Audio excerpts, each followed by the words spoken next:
കൊല്ലം ഇടവട്ടത്ത് ഇന്ന് ഷിബുവിന്റെ സംസ്കാരം നടക്കുകയാണ്. അരുൺരാജ് കൊല്ലത്ത് നിന്ന് വിവരങ്ങളുമായി ചേരുന്നു. പറയൂ അരുൺരാജ്.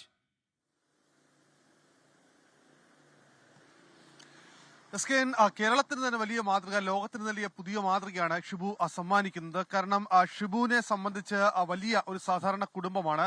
സാധാരണ കുടുംബത്തിൽ നിന്നാണ് ഷിബു ജീവിതം കരപിടിപ്പിക്കാൻ വേണ്ടിയുള്ള പോരാട്ടമാണ് നടത്തിക്കൊണ്ടിരുന്നത്.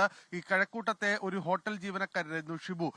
ഈ ശബരിമലയിൽ പോയി തിരിച്ച് ഈ നാട്ടിലെത്തി മുടിയൊക്കെ വെട്ടാൻ വേണ്ടി കടയിലേക്ക് പോകുന്നതിനിടയിലാണ് വീടിന് സമീപത്ത് വെച്ചാണ് ഈ അപകടം ഉണ്ടാകുന്നത്. അപകടം ഉണ്ടായപ്പോൾ തന്നെ ഈ സഹോദരി അടക്കമുള്ളവർ എത്തി. തുടർന്ന് പാരിപ്പള്ളി മെഡിക്കൽ കോളേജിലേക്കും കൊല്ലത്തെ സ്വകാര്യ ആശുപത്രിയിലേക്കും എത്തിക്കുമ്പോഴൊക്കെ ഷിബു സ്വാഭാവികമായി തന്നെയാണ് പെരുമാറിയത്. ഈ സ്ട്രക്ചറിലൊക്കെയാണ് കൊണ്ടുപോയത്. ഞാൻ ഇന്നലെ ഈ ഇടവട്ടത്തെ ഷിബുവിന്റെ കുടുംബവുമായും അവരുടെ സുഹൃത്തുക്കളുമായി അടക്കം സംസാരിച്ചിരുന്നു. നാട്ടിൽ വളരെ സ്നേഹസമ്പന്നനായ ഒരു ചെറുപ്പക്കാരൻ, മറ്റു ദുശ്ശീലങ്ങളൊന്നും തന്നെയില്ല. ഈ ജീവിതം ഒരു പച്ചപിടിപ്പിക്കാൻ വേണ്ടിയുള്ള പോരാട്ടമാണ് ഷിബു കഴിഞ്ഞ കുറേയധികം നാളുകളായി നടത്തിയത്. അങ്ങനെയാണ് കഴക്കൂട്ടത്തേക്ക് ചേക്കേറുന്നത്, ഈ ഹോട്ടലിലേക്ക് എത്തുകയും ചെയ്യുന്നത്. പക്ഷേ പാരിപ്പള്ളിയിൽ നിന്ന് ഈ തിരുവനന്തപുരം മെഡിക്കൽ കോളേജിലേക്ക് കൊണ്ടുപോയ ഘട്ടത്തിലാണ് ഈ ഷിബുവിന്റെ ആന്തരിക രക്തസ്രാവം അടക്കം വളരെ രൂക്ഷമായ അവസ്ഥയിലാണെന്ന് മനസ്സിലാക്കുന്നത്. തുടർന്ന് കുടുംബവുമായി, അത് ഷിബുവിന് ഏക സഹോദരിയാണ്, ഷിജി മാത്രമാണുള്ളത്.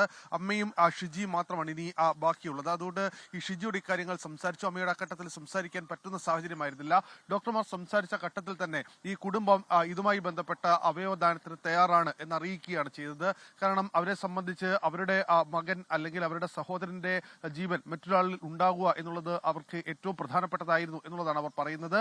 ഇന്നലെ ആ ശസ്ത്രക്രിയ നടക്കുന്ന സമയത്തെല്ലാം അവസാനം വരെയും ആ സഹോദരി ഓപ്പറേഷൻ തിയേറ്ററിന് പുറത്ത് നിൽക്കുകയും ചെയ്യുന്ന സാഹചര്യമാണ് ഉണ്ടായത്. എന്തായാലും ഇന്ന് പോസ്റ്റ്മോർട്ടം നടപടികൾക്ക് ശേഷം ഷിബുവിന്റെ മൃതദേഹം നാട്ടിലേക്ക് എത്തിക്കും. ഒരു ഘട്ടത്തിൽ വലിയ വേദനയിലാണ്. അതേസമയം ഷിബുവിനെ ഓർത്ത് അഭിമാനവുമുണ്ട്. കാരണം ഷിബുവിന്റെ അവയവമാണ് ഇന്ന് പലരിലും ഇന്ന് ചലിച്ചുകൊണ്ടിരിക്കുന്നത്, അവർക്ക് ജീവൻ നൽകുന്നത്. അതുകൊണ്ട് ആ ഷിബുവിനെ ഓർത്ത് ഒരു നാട് അഭിമാനിക്കുന്നുണ്ട്, ഒപ്പം ഒരു നാട് വേദനയിലുമാണ്. അരുൺരാജാണ് വിവരങ്ങൾ നൽകിയത്.